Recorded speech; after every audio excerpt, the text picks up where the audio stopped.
Bismillahirrahmanirrahim. Umut Kervanı olarak bu senede biz Şanlıurfa'da fakir ve muhtaç olan çocuklarımıza bir bayramlık giyim veriyoruz.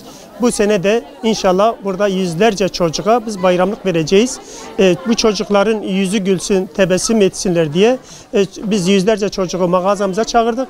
Burada gelip bir mağazada alışveriş yapar gibi kendi ayakkabını, kendi pantolonu, kendi tişörtünü, kucuğunu kendisi seçiyor.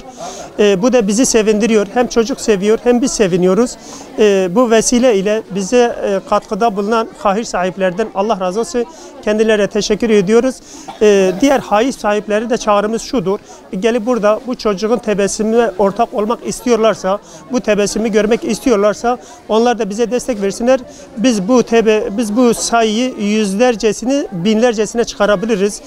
Maalesef Şanlıurfa'da fakir ve muhtaç ailelerimiz çoktur. Muhtaç çocuk çoktur. Gelip burada bu tebessümü görsünler. Birebir kendileri bir çocuğu giydirsinler ve birebir dualarını alsınlar. İnşallah bu mübarek Ramazan'da hayırların, sevapların 1'e 10, 1'e 100, 1'e 700'e kadar yükseldiği bir dönemdeyiz inşallah. Mübarek Ramazan bayramını herkese de tebrik ediyoruz. Ve biz bütün hayır sahipleri buraya davet ediyoruz. Gelip bu tebessümü görsünler ve bu sevince ortak olsunlar inşallah.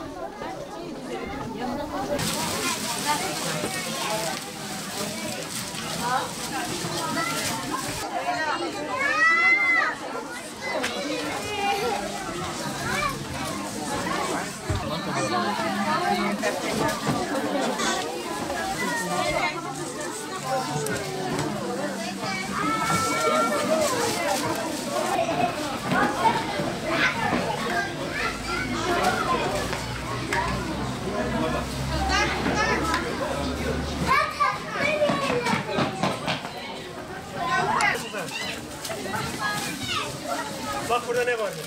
Dur ben her